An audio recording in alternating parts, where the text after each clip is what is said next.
The Coup of Brumaire is not over. It is only changing shape. Napoleon has the army. Sieyes believes he has the plan. He expects to steer the state, while the young general minds the wars. By nightfall, that balance will be gone. In a single day, Napoleon turns partners into subordinates and authority into power. This episode follows the second act of the coup and the swift design of a new constitution, written in weeks, sold to the nation by Plebiscite, and built to place decisions in the hands of one First Consul.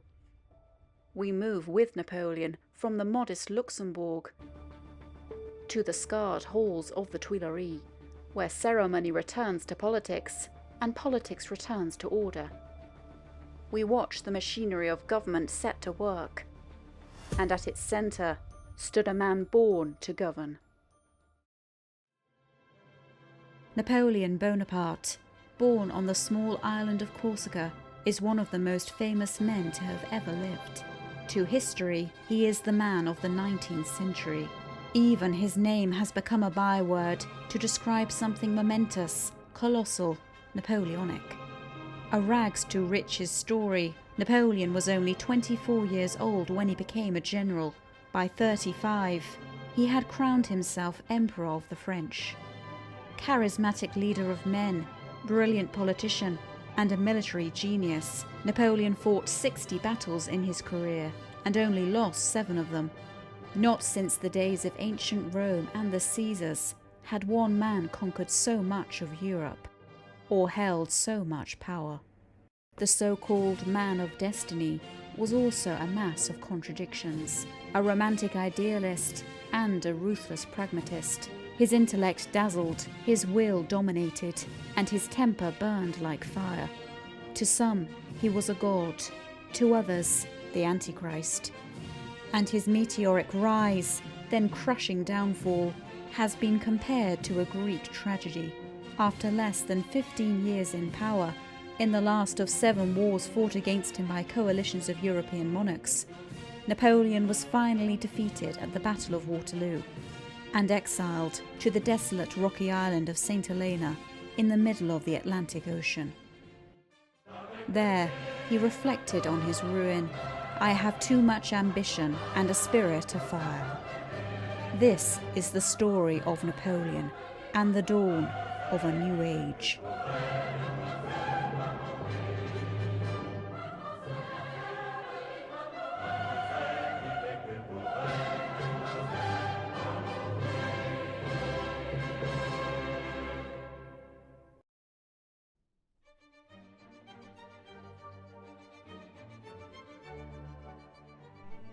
The next cold, rain-swept morning after the fall of the Directory, the 3 provisional consuls, Napoleon, Sieyes and Ducos, met at the Luxembourg Palace.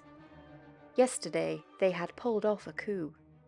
Today Napoleon would begin a second one against his own co-conspirator. Sieyes was a seasoned politician whose grey hairs entitled him, he assumed, to authority over his colleagues. He imagined Napoleon would command the armies, while he governed the state. But he had underestimated his new partner, and would quickly realise it. At their first meeting, Ducos turned to Napoleon and said, "There's no point in voting for the presidency. It's yours by right." When Sieyes frowned at this, Napoleon proposed a compromise, that the presidency would rotate every 24 hours, starting alphabetically by surname, conveniently with himself.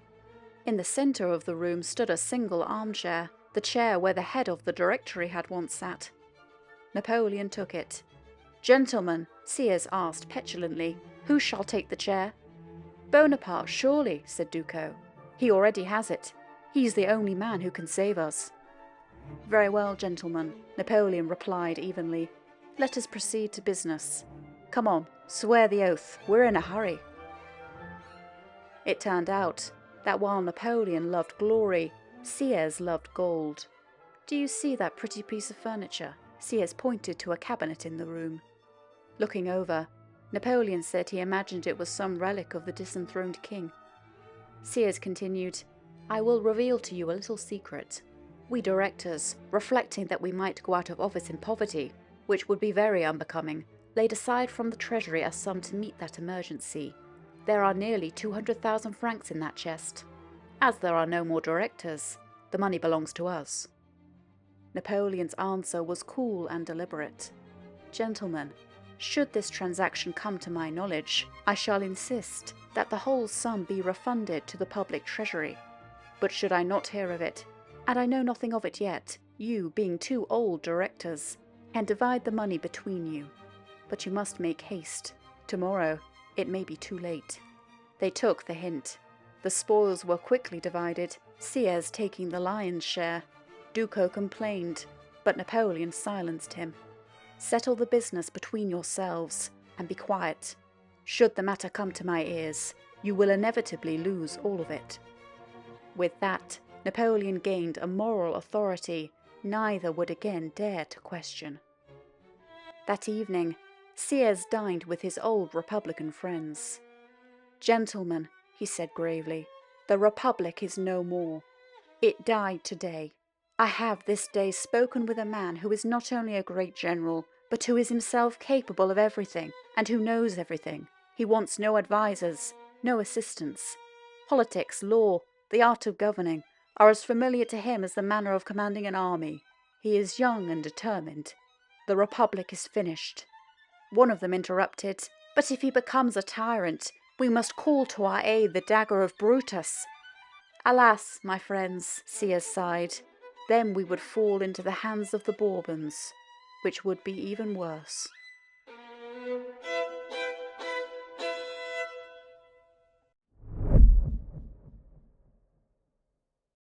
The provisional government's key task was to create a new constitution for France, one that would give it a strong and stable government.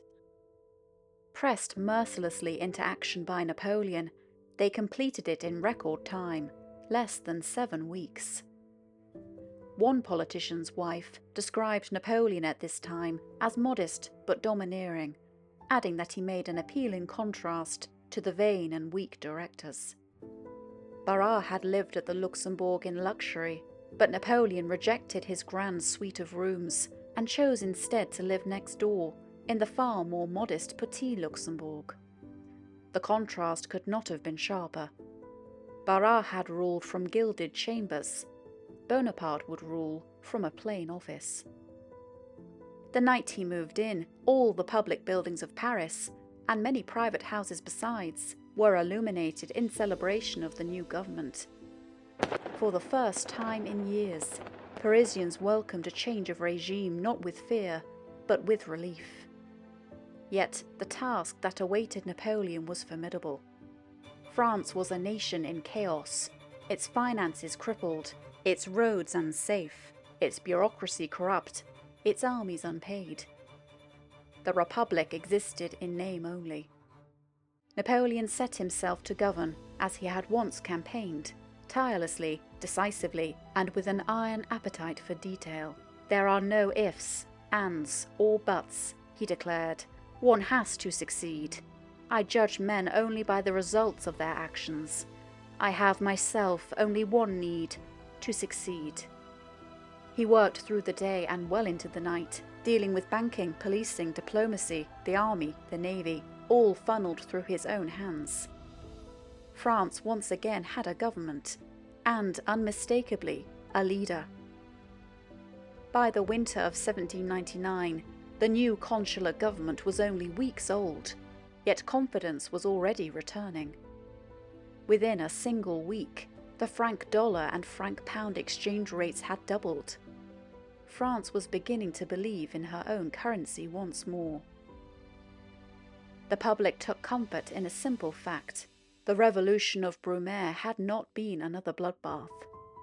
Sieyes had originally ordered the deportation of 20 Jacobins in revenge for old quarrels, but Napoleon quietly cancelled that decree.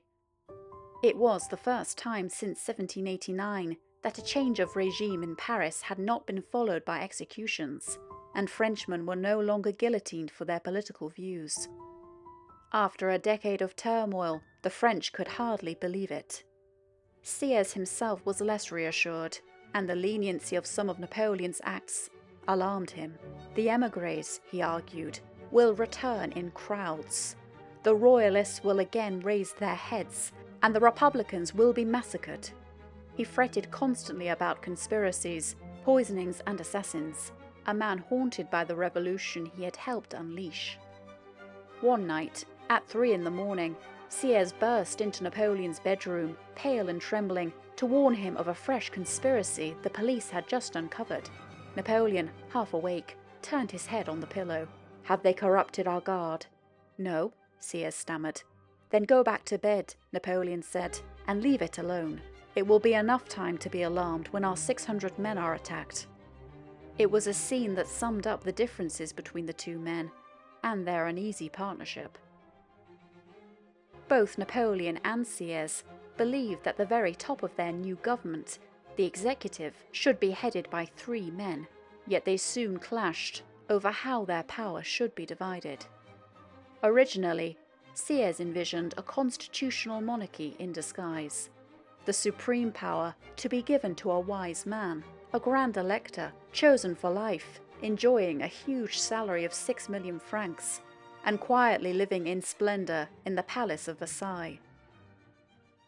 He was to be a mock king, with all the pomp and pageantry of royalty, but without any power. This was the role which Sieyes hoped would satisfy Napoleon. But Napoleon exploded the idea like a bombshell.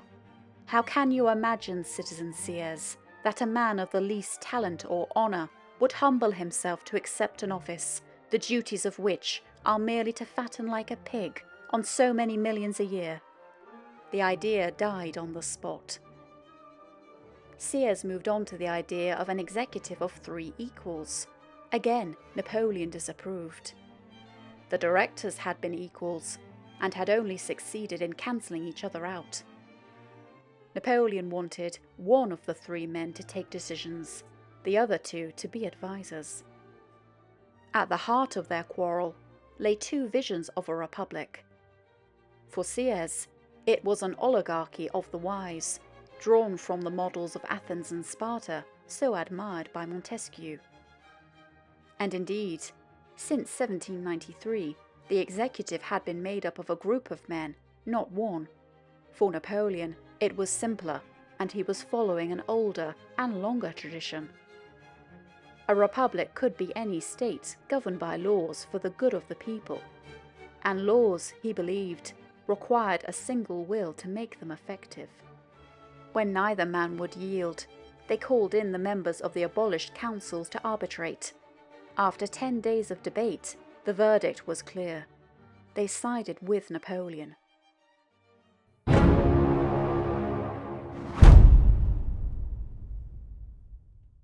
The new government, the Consulate, would consist of 3 magistrates, but the First Consul, Napoleon himself, would hold the real power. He would appoint all ambassadors, generals and ministers, and could consult his 2 fellow consuls, but only if he chose to, and with his independent streak this was unlikely. Napoleon was also advised by a Council of State, whose membership included many of the brightest minds in France. He also accepted Sieyes' idea of a conservative Senate, a permanent body of wise men, elected for life, not subject to the whims of the electorate. Its duty was to protect the principles of the revolution. Well read in Roman history, Napoleon had wanted no breeding ground of opposition and conspiracy, but Sieyes had clung to this institution, and Napoleon included it, naming the senators himself. At the same time, Napoleon put forward a principle of his own. He wanted this new government to be based on popular will, and for the electorate to express its opinion of the new constitution and himself as France's new leader by a nationwide vote or plebiscite. On this point, Sieyes agreed. "The constitution," said Sieyes, "is a pyramid of which the people is the base." Under previous constitutions, only property holders had been allowed to vote. Napoleon wanted to extend this, so every Frenchman over 21 paying a tax, had that right, which came to 5 million people, and these from themselves chose 5,000. These 5,000 were the notables, those eligible for office, and so all political office holders were elected by the people.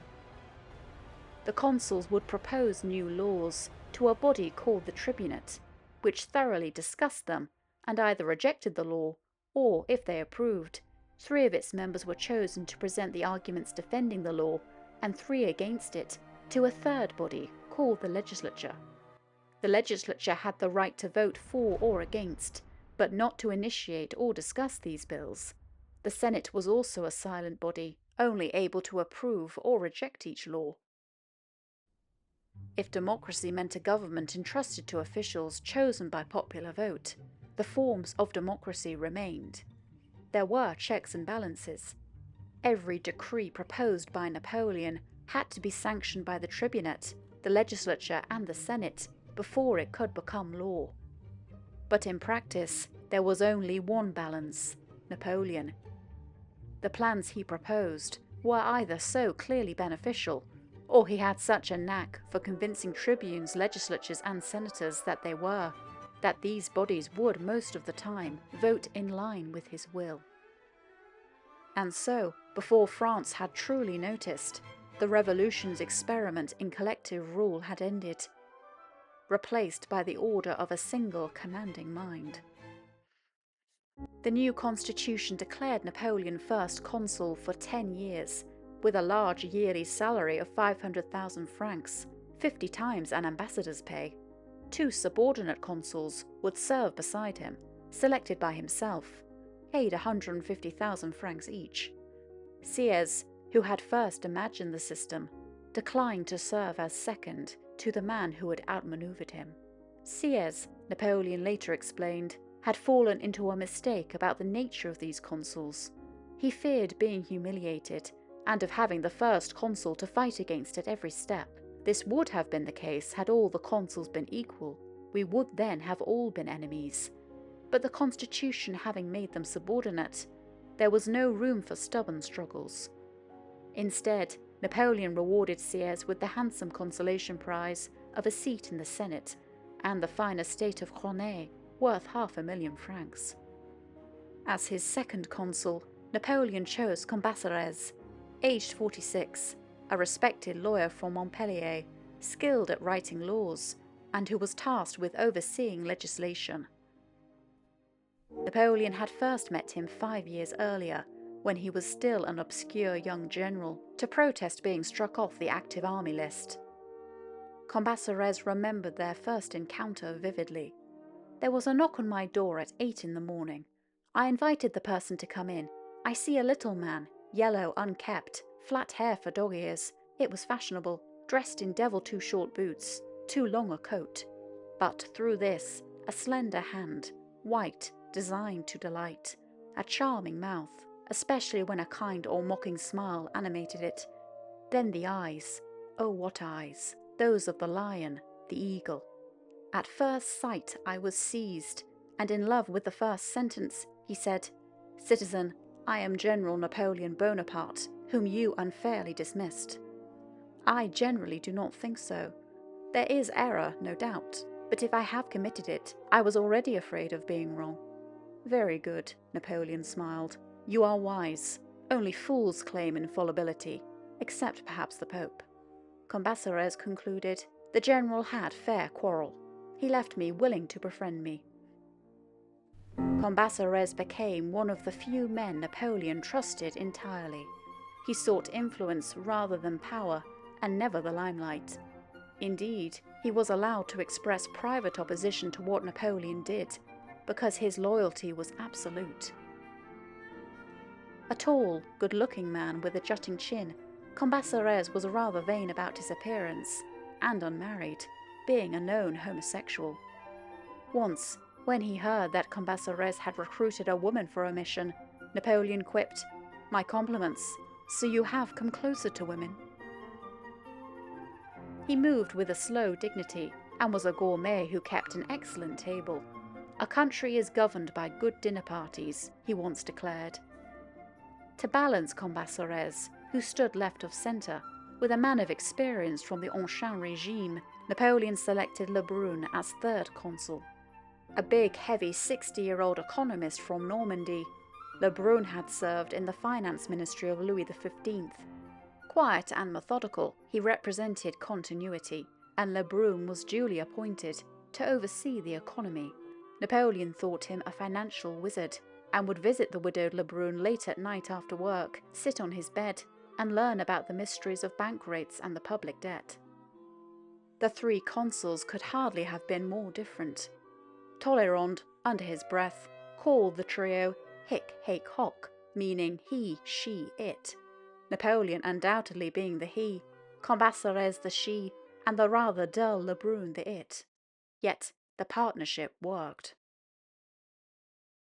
In less than 6 weeks, the new constitution was ready to be submitted to a nationwide vote. France was weary of upheaval. It wanted order, and it trusted the young man who seemed able to provide it. There were new guarantees of liberty. Police could enter a home only in case of fire or flood. No citizen could be held more than 10 days without trial, and harshness used in arrest was itself to be treated as a crime. The people were impressed, and the scale of approval was overwhelming. When the results were counted, more than 3 million Frenchmen had voted yes to the new constitution, and only 1,500 no. This was a result unparalleled in the history of the ballot box, a staggering approval of 99.94%. But it was a margin so vast, it could not possibly be true. The voting had been public, not secret, and tellingly, more than half of those eligible hadn't voted at all.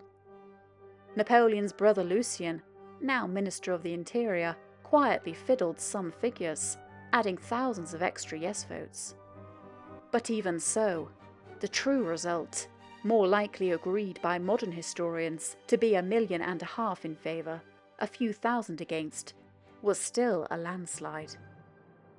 For the first time in years, France had a government chosen by public consent. By modern standards, this was far from a fully fledged democracy. Yet, compared to other crowned European rulers at the time, who claimed their power as divine right and birthright, Napoleon's mandate looked revolutionary in itself. He had something they didn't: consent. Who had the stronger claim to lead France? An unapproved Bourbon by the accident of birth, or a self-made man approved by popular vote? At a public reading of the new constitution, one woman asked what it all meant. "It means Bonaparte," another replied. The message was unmistakable. France wanted peace, and it wanted Bonaparte to deliver it. After 10 years of bloodshed and uncertainty, the French preferred a strong but moderate government to another brutal Jacobin terror, or the repressive return of a monarchy bent on turning back the clock. They understood the danger, that the consulate could become a dictatorship. During the coup, some had cried dictator. Yet, the Roman dictators had ruled by decree. Napoleon sought legitimacy by direct popular approval. The government's strong hand seemed not a danger to liberty, but its protector. It was a dictatorship of the Roman kind, a dictatorship of necessity. The Directory had been weak and chaotic. The consulate promised order, reason, and efficiency. Whether or not Napoleon would go on to abuse the power placed in his hands, that, for now, remained to be seen.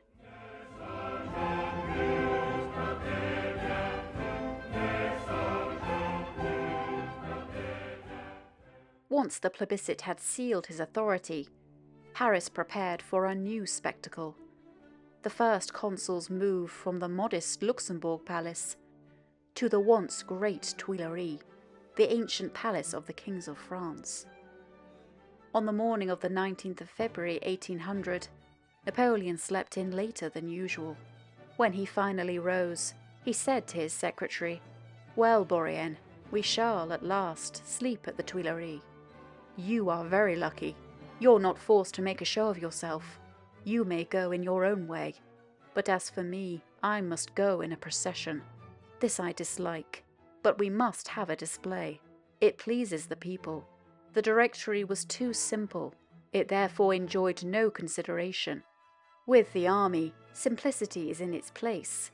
But in a great city, in a palace, it is necessary that the head of a state draws attention upon himself by all possible means." He dressed in his new First Consul's uniform, red velvet, heavy with gold embroidery, and climbed into a state carriage drawn by 6 white horses, a peace offering from the Emperor of Austria himself. A procession of 20,000 soldiers escorted him through streets packed with cheering crowds.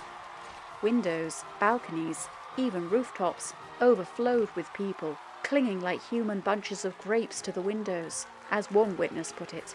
The cry was everywhere, "Long live the First Consul! Long live Bonaparte!" At the foot of the palace's great staircase, Napoleon leapt from his carriage to review the troops. Seeing the tattered battle flags of his Italian campaign, he removed his hat and bowed his head. The crowd erupted in applause. Some even wept. "Joy was at its height," wrote one observer, "and hope and happiness shone on every face."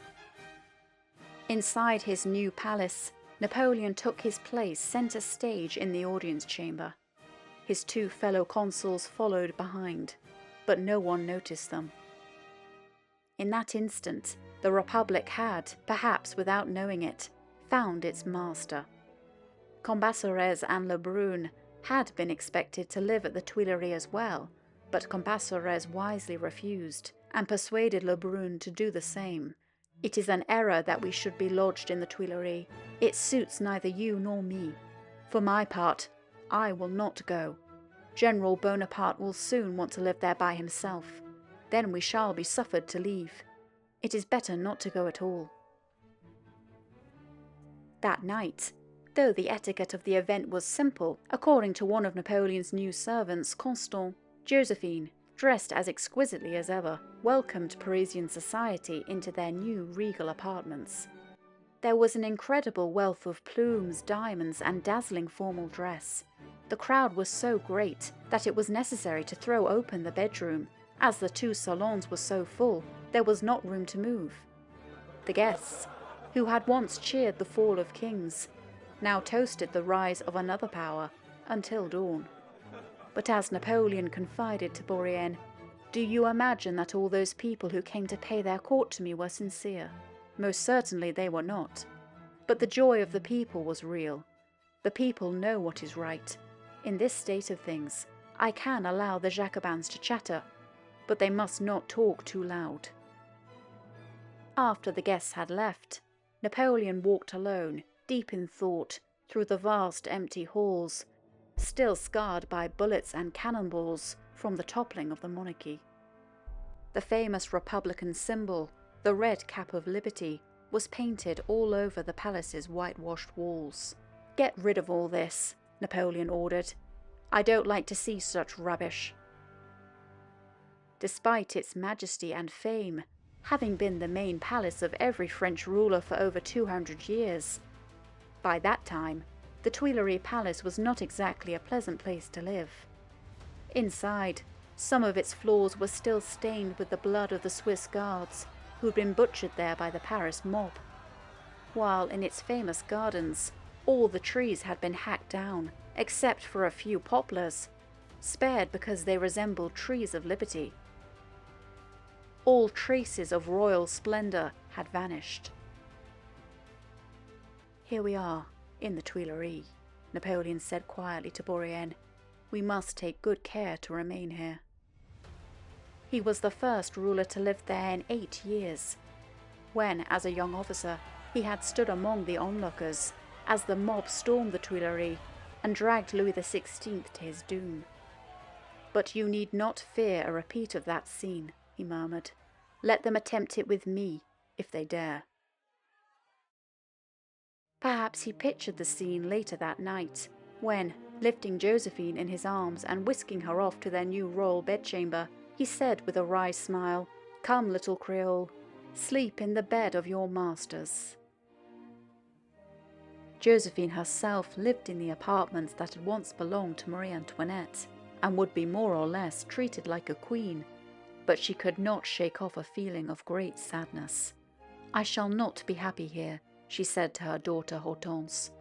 "I felt gloomy forebodings from the first moment I entered. I have dark misgivings.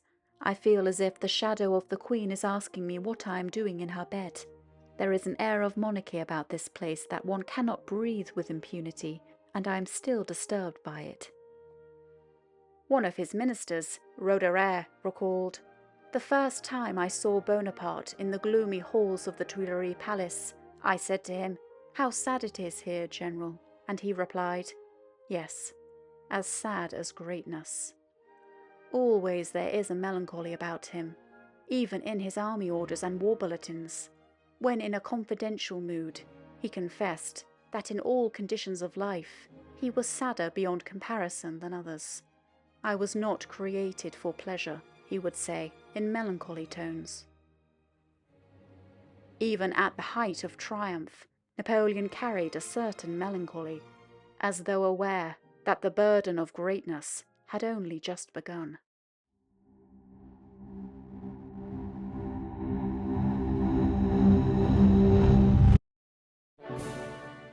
France knew what ruin came from failed government. Napoleon intended for his to succeed, and the people wanted it just as much. "The government," he said, "is the centre of society, like the sun. All the institutions must orbit it without ever deviating, so that all come together in general harmony." For Napoleon, politics was not philosophy, it was engineering, to rebuild France after a decade of chaos, to turn revolutionary ideals into functioning institutions. In this, he believed that the fate of a nation rested squarely on the shoulders of its political leadership. One can lead a nation only by helping it to see a brighter outlook. A leader is a dealer in hope. The consuls began issuing a flood of decrees aimed at making their regime popular, and, as they put it, completing the revolution. Versailles, once the seat of monarchy, was turned into a hospital for wounded soldiers.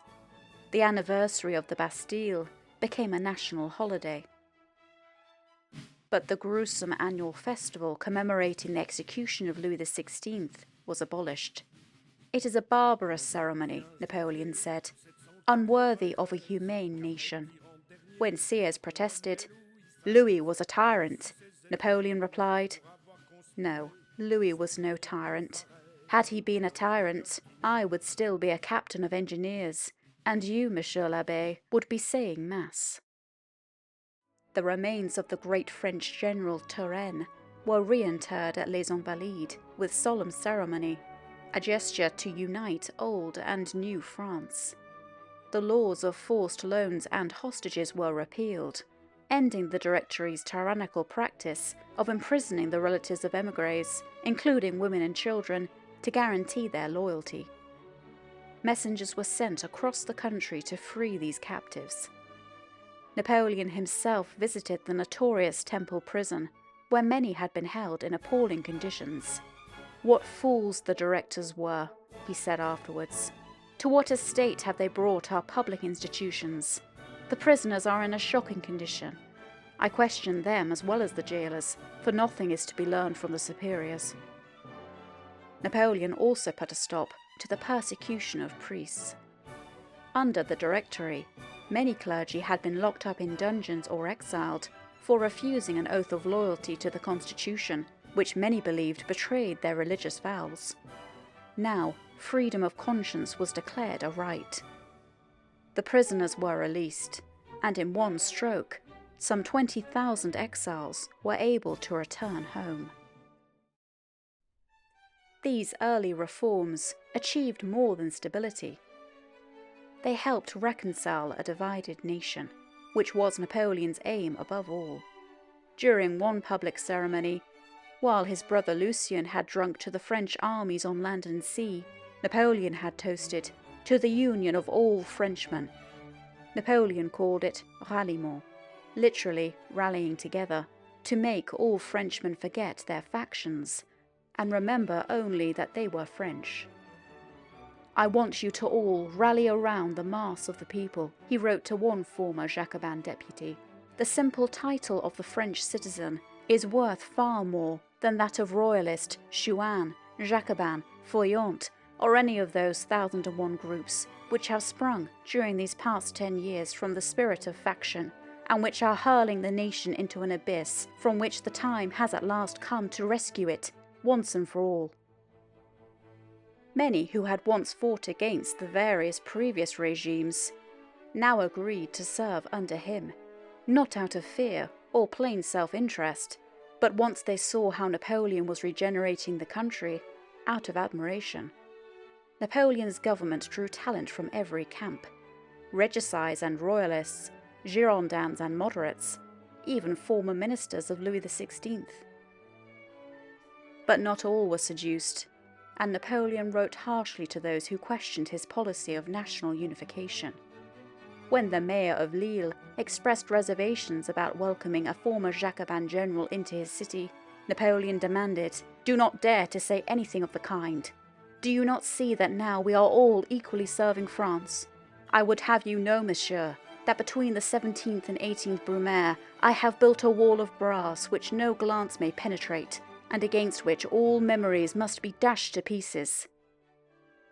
Still, Napoleon knew that the most determined Jacobins would always be ideologically opposed to him. He himself had no love for the regicides, those who had voted for the king's execution, who he dubbed the assassins of King Louis. When he appointed the Supreme Court of France, Napoleon said to Bourrienne, "I do not take any decided steps against the regicides, but I will show what I think of them." Target, the president of this court, refused to defend Louis XVI. I will replace him by Tronchet, who so nobly carried out that dangerous duty. They may say what they choose. My mind is made up. His own second consul, Cambacérès, had been a member of the convention which had condemned the king to the guillotine, and though he had voted against his death sentence, he had supported his arrest. "Remember," Napoleon said one day to Cambacérès, at the same time playfully pinching his ear, "that I had nothing to do with that atrocious business, but your case, my dear Cambacérès, is clear. If the Bourbons ever return, you must be hanged." Cambacérès could only smile at such jibes, though he probably did not enjoy them. As for his other ministers, Napoleon paid much thought to selecting the most talented men. "I want more head," he said, "and less tongue. The art of appointing men is not nearly so difficult as the art of allowing those appointed to attain their full worth." Napoleon wasted no time in making Talleyrand, the sharp-witted, silver-tongued master of intrigue, his Minister of Foreign Affairs. When some advisers protested, recalling his long record of backstabbing and opportunism, Napoleon dismissed their concerns. "So be it. He is the ablest Minister for Foreign Affairs in our choice. It shall be my care that he exerts his abilities. Talleyrand has much of what is required for negotiations. He has a worldly spirit. He knows the royal courts of Europe. He has finesse in excess, an impassive face which nothing can move. And finally, a great name. I know he doesn't belong to the revolution, except by his misbehaviour. His self-interest answers for him." On being given his new post, Talleyrand revealed, "I deem it my duty at once to declare that I will consult with you alone. That France may be well governed, there must be unity of action. The First Consul must retain the direction of everything, the home, foreign and police departments, and those of war and the navy. The Second Consul is an able lawyer. I would advise that he have the direction of legal affairs, that the Third Consul govern the finances. This will occupy and amuse them.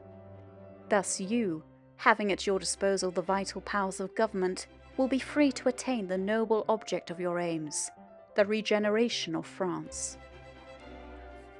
Napoleon listened in silence, and after he had left, remarked, "Talleyrand has detected my views. He's a man of excellent sense. He advises just what I intend to do. They walk with speed, those who walk alone." For Talleyrand's part, he himself said of the First Consul, "If he lasts a year, he'll go far." While Napoleon's brother Lucien was made Minister of the Interior, as a reward for his help during the coup, to make it clear that although Napoleon was a soldier, this was not a military regime. Only one general joined the government, Berthier, who brought his exactitude as Minister of War. The new government was a cabinet of workers, not warriors. But beneath its promise of renewal lay the ruin of the Republic's finances.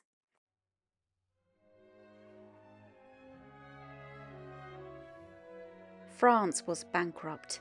The treasury was empty.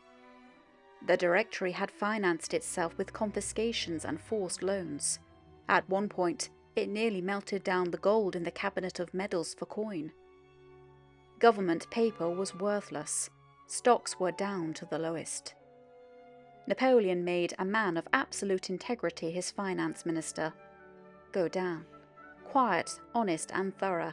3 times a week, the finance minister met with Napoleon himself. He reorganized taxation, restored credit, corruption was rooted out, and within months brought the budget back into balance. Napoleon's gratitude to Go down was lasting. When asked to replace him with someone younger and more brilliant, Napoleon refused. "I fully acknowledge all your protégé is worth, but it might easily happen that, with all his intelligence, he would give me nothing but fresh water, whilst with my good Go down, I can always rely on having good crown pieces." To win the confidence of bankers, Napoleon summoned 70 of Paris's wealthiest merchants to the Tuileries. He promised them stable laws, and they responded with an immediate loan of 2 million francs. Though this would only last a few days, and Napoleon had been counting on a loan of 12 million, it was a vital signal. Napoleon then established a fair tax on property, enough to meet the state's immediate needs, which the people paid without a murmur. Soon after, Napoleon founded the Bank of France, an institution that still endures today. And once his government had got going, loans and deficits were unheard of. Most important of all the financial measures was the overhaul of France's chaotic tax system, whose assessments were still just as unfair as they had been under the Ancien regime, and even more difficult to collect.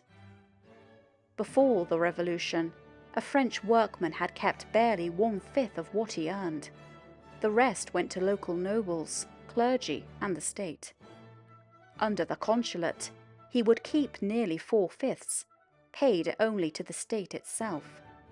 The burden was lighter, yet the revenue for the government actually higher, gaining twice as much as it had before, because it was fairly collected, and corrupt local police and tax collectors were rooted out. In Napoleon's France, peasants and workmen, in most cases, probably did not even know they were being taxed. For the first time in living memory, the nation's finances were based on regular taxation rather than improvisation. Napoleon wanted every man to know exactly what he had to pay out each year. "True civil liberty depends on the safety of property," he told his Council of State. "There is none in a country where the rate of taxation is changed every year. A man who has 3,000 francs income does not know how much he will have to live on the next year. His whole livelihood may be swallowed up by the taxes." Napoleon insisted that France must live within its means. Taxes, he decreed, should cover the entire cost of government. Only war was to pay for itself. Almost all state revenue came from indirect taxes on a wide range of luxury goods. If a campaign ever failed to fund itself, Napoleon proposed raising these duties by a few centimes, a small price, he reasoned, compared with the French people paying tribute to the Russians or Austrians if they invaded. Whenever possible, he reduced taxes instead.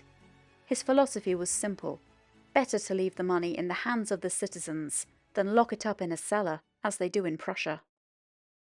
He was also careful to avoid extra taxes falling on the poorest. Once, when a minister proposed taxing vegetable and fish sellers for their stalls, Napoleon cut him off. "The public square," he said, "like water, must be free. It is quite enough that we tax salt and wine." Napoleon's concern for the common people was more than policy. Despite his new grandeur, Napoleon never forgot the hardships of his youth. In his 20s, he had lived for months in a cheap Paris lodging with almost nothing to eat. He would then go to a small reading room in the Palais Royal, where, for a few sous, he could read the daily newspapers and sit by a warm fire on chilly winter days. The owner's wife had sometimes given him a free bowl of soup. As First Consul, Napoleon now found these humble old acquaintances and gave them well-paid jobs. Years later, when urged to close down the city's small public reading rooms, suspected nests of opposition, he refused. "No, I will never do that. I know too well the comfort of having such a place to go to, ever to deprive others of the same resource." It was a glimpse of sentiment in a man often more and more ruled by reason. An echo of the obscure young officer who had once dreamed of greatness.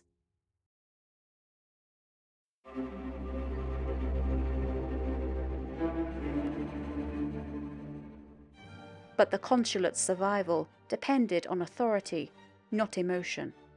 And authority, Napoleon soon decided, began with control of opinion. In January 1800, he moved to silence the most volatile weapon in France, the press. On the pretext that the country was at war and public opinion too fragile for agitating articles that ran against the respect due to the social compact, the sovereignty of the people, and the glory of the armies, Napoleon ordered the closure of all but 13 of the nation's 73 newspapers. Only those devoted to the sciences, literature, and commerce were spared. It was not an unprecedented act. The Directory had already censored the press. So had the revolutionary assemblies before it. In Napoleon's opinion, 4 hostile newspapers are more to be feared than 1,000 bayonets. Power is founded on opinion. The decree also blocked the circulation of foreign papers, particularly English and Royalist ones. Napoleon believed that any attempt to create national unity would be impossible if they were allowed to whip up discontent. Many of these suppressed newspapers were little more than scandal sheets, some publishing wild rumours, including that Napoleon was sleeping with his own sister Pauline. But the decree was undoubtedly a powerful blow against free speech in France. Controlled by the government, a free press may become a strong ally, Napoleon said years later. To leave it to its own devices is to sleep beside a powder keg. Another time, he declared, the printing press is an arsenal. It cannot be private property. To modern ears, it was a harsh measure. Yet France had no long tradition of a free press. Under the monarchy, newspapers had been extensions of the crown and the tool of royal ministers. During the Revolution, freedom of speech had been declared a universal right, and newspapers had multiplied without restraint, from 4 to more than 300. But the government had started closing them down as early as 1792, and periodic purging had already shrunk the numbers down to 73 by the time Napoleon came to power, who merely finished what others had started. A tight official grip on the press was a policy that French society found largely acceptable. People deemed it partly responsible for the explosive atmosphere of the revolution. In Prussia, Russia, and Austria, censorship was far stricter, and even in England, the press was far from free. 2 decades later, the British government would pass the notorious Six Acts, restricting political discussion and prosecuting editors. That was in peacetime, whereas France, in January 1800, was at war with 5 countries, each of which had vowed to overthrow its government. Napoleon's policy was simple. Each time there is an article of news disagreeable to the government, it should not be published unless we are so sure it is true that there is no point in printing it, because everyone already knows it. But, in private, Napoleon paid close attention to the foreign press. Every morning, his secretaries had to endure reading aloud to him the English or German papers, which mocked and vilified him. But he insisted on hearing everything that was being written about him, however abusive. Whereas, of the French papers, pass over all that, I know it already. They say only what they think will please me. The remaining journalists adapted quickly, turning their pens to praise.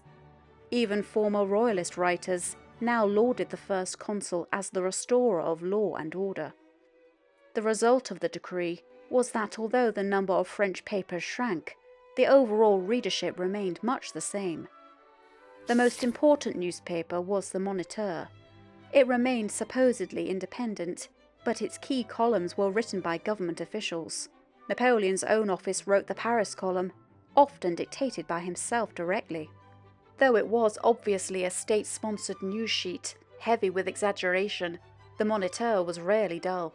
It covered literature, theatre, and the arts, alongside official decrees, and it became, in effect, the voice of the French government. Napoleon took a personal, strategic interest in how news spread. "Spread the following reports in an official manner," he once ordered. "They are, however, true. Spread them first in the salons, and then put them in the papers." Over time, censorship in France became a system designed to manage opinion, not merely suppress it. As Napoleon told his interior minister in 1812, "My intention is that everything is printed, absolutely everything, except obscene material, and anything that might disturb the tranquility of the state. Censorship should pay no attention to anything else." Beyond the press, Napoleon's government tightened its grip on security. His minister, Fouché, was no ordinary police chief. He recruited a network of spies: peddlers, butchers, hairdressers, locksmiths, woodmakers, perfumiers, innkeepers, noblewomen, and even prostitutes in the Palais Royal. "One day he'll look into my bed," Napoleon joked, "then next into my wallet." Sieyes vividly described Fouché as having the face of an excited ferret. His piercing keen gaze, shifty nevertheless, his little bloodshot eyes, his brief and jerky way of speaking, which was in harmony with his restless, uneasy attitude. When one adviser warned him that Fouché was false and treacherous, Napoleon replied, "Fouché and Fouché alone is able to lead the Ministry of Police. He alone has a knowledge of all the factions and intrigues which have been spreading misery through France. We cannot create men. We must take as we find. It is easier to modify by circumstances the feelings and behaviour of a capable servant than to replace him." Fouché's police system was unnerving, but it worked. Within months, order returned to the streets. Of all the consulate's policies, the one to smash rural banditry was among the most popular. The brigands who infested the roads could be Royalist rebels, bands of deserters or draft dodgers, outlaws, highwaymen, or simple ruffians. Often called names like the Dragon, Beat to Death, and the Little Butcher of Christians, and who raided isolated farmhouses, as well as hijacking coaches and robbing travellers. The Ancien Régime, the Committee of Public Safety, and the Directory had all fought against the endemic lawlessness in the countryside. But Napoleon imprisoned and deported suspected brigands, and used the death penalty against convicted ones. More parliamentary police, who had been formed in 1798, were recruited, reorganised, and paid well. Patrols doubled and became mounted. Corruption was rooted out. When Napoleon first took power, nearly half of France had been under martial law. But within 3 years, it was safe to travel around France again, and trade could resume. Not even his Italian victories brought Napoleon more popularity.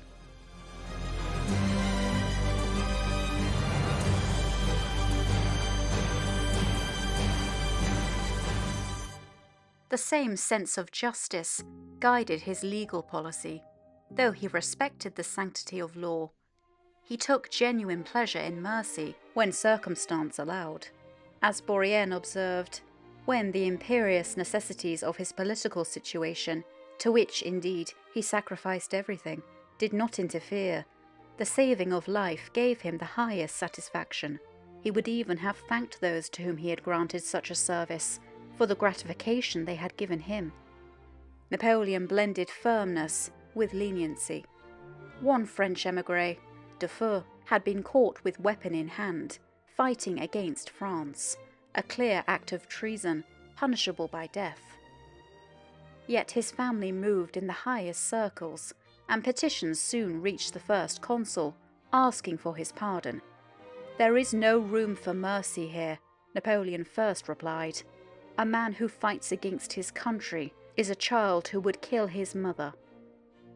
But when the wretched state of Dufour's family was described to him, and the good effect that forgiveness might have on public opinion, his tone changed. He signed the pardon.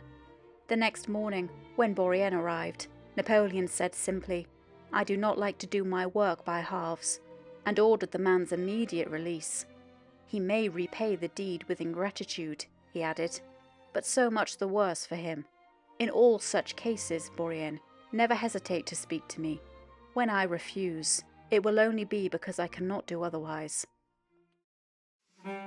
Yet his sense of justice could also be unyielding. A wealthy 30-year-old nobleman had forced a young girl of 16 into a loveless marriage. Suspecting infidelity, but without the slightest proof, he murdered her in a jealous rage. Tried and condemned to death, he now relied on his powerful friends to gain a pardon from the First Consul. Napoleon refused them.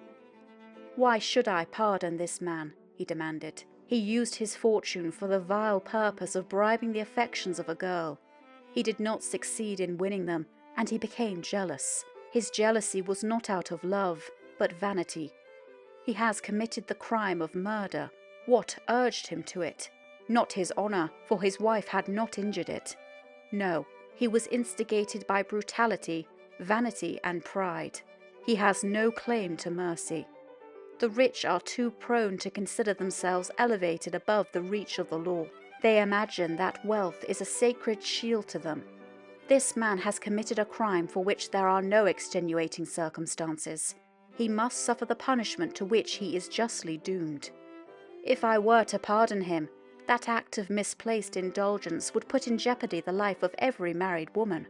As the law positively protects the outraged husband, so it must protect the wife against the consequence of dislike, disinterest, whim, or a new passion, which may impel a husband to obtain a divorce by a more prompt and less expensive course than a legal process.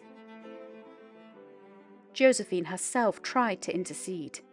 Many of the man's relatives were her friends.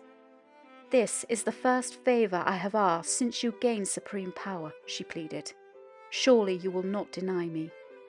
Napoleon stood firm. "I cannot grant your request. And when it is known, Josephine, that even you could not persuade me to commit an act of injustice, no one else will dare to try."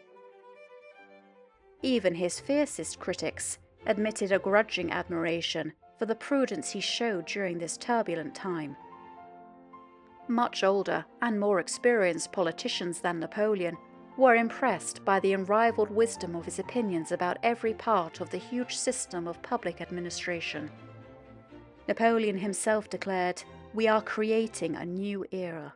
Of the past we must forget the bad, and remember only the good. Prove," he said to General Augereau, "that you are above those miserable party differences which, during the past 10 years, have torn France all asunder."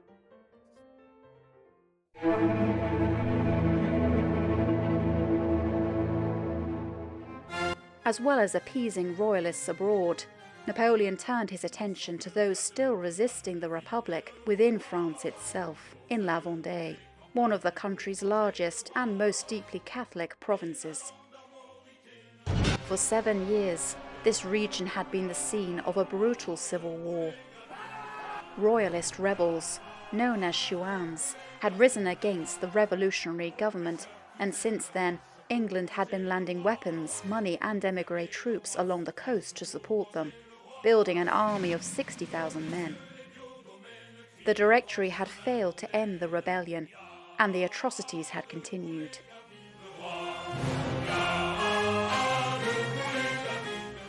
Napoleon, now First Consul, resolved to end the conflict by a different method. He respected the courage of the Vendéans, calling their struggle the fight of giants. He had once refused to be posted there as a young general to suppress them, and he recognized that they were not, in essence, fighting against France, but for their liberty and freedom to practice Christianity. His policy was a mixture of conciliation and firmness. He offered a general amnesty to any rebel who laid down their weapons, declaring that the unjust laws and arbitrary acts of the Directory had offended personal security and freedom of conscience. All past offences, he promised, would be forgiven if the rebels surrendered their weapons by the 18th of February 1800. At the same time, he invited the Royalist leaders to Paris under safe conduct. They came, wary but curious. He assured them that he had no wish to persecute their religion or their traditions, only to bring peace to France. "Are you fighting in self-defense?" he asked.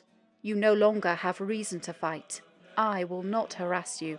I will protect you in all your rights. Have you taken up arms to revive the reign of the ancient kings? You see the all but unanimous decision of the nation. Is it honourable for so decided a minority to attempt, by force of arms, to dictate laws to the majority?" The logic of Napoleon's arguments proved as powerful as any battalion. Many leaders surrendered their swords and accepted the terms, including the influential priest Bernier, who would later help Napoleon rebuild relations with the papacy. But not all were willing. A few die-hard chiefs, the Comte de Froutte, Comte de Beaumont, and the powerful Georges Cadoudal, who was fond of bandit marauding, refused to yield. One morning, Napoleon even met Cadoudal privately at breakfast, to the alarm of his guards at the door, who feared this sullen giant might try to harm the First Consul. Napoleon tried to appeal to his sense of patriotism, his humanity, but Cadoudal remained unmoved. "Why did I not," the brawny Cadoudal often later regretted, "strangle that man when I had him in my power?" He then went to London, where he hatched many plots against the First Consul's life. To deal robustly with the rebels who refused to make amends, Napoleon now gave his generals simple instructions. "If you make war, use severity and energy. It is the only means by which you make it shorter, and consequently less deplorable for humanity." The message was clear: end the rebellion swiftly, to spare France prolonged bloodshed. Froutte was executed in February 1800, while Beaumont eventually changed sides completely and fought for Napoleon. Within a year, Napoleon succeeded where every previous government had failed. The chouans had been fighting against the Republic for 7 years, but by the end of 1800, the long-suffering Vendée was peaceful. The chouans would no longer raise armies. They would plot in secret to assassinate Napoleon himself, and almost succeeded dozens of times.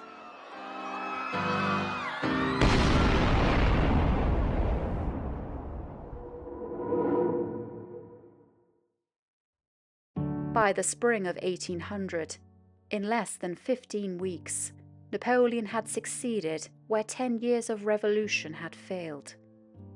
And the tricolour flew once again over a nation that seemed, after 10 years of chaos, finally steady. France had a government that worked, and at the heart of it all was one man working late into the night behind the shuttered windows of the Tuileries, the soldier who had remade himself into a statesman. The revolution had finally come to an end, and Frenchmen were thankful. One evening, the First Consul decided to see this gratitude for himself. He left the Tuileries quietly, wearing his familiar grey greatcoat, and walked incognito with his secretary Bourrienne along the Rue Saint-Honoré. They wandered past the shops, stopping to buy small trinkets and talk with the people about the new government. At one shop, Napoleon, unrecognized, asked the owner, "Well, citizen, what do they say of Bonaparte?" The shopkeeper replied warmly, praising the First Consul with enthusiasm. "But," Napoleon interrupted, "we must watch him. I hope that it will not be found that we have merely swapped one tyrant for another, the Directory for Bonaparte." This outraged the shopkeeper, who turned on him with such fury that Napoleon had to quickly escape out into the street, amused and delighted by the scene. But even so, the peace and order Napoleon had built was already beginning to crack. Peace, real peace, remained beyond France's borders, and danger was gathering abroad. Across the Channel and beyond the Alps, England and Austria were watching with growing alarm. To them, this First Consul was only an ambitious general in disguise, who would soon threaten all of Europe.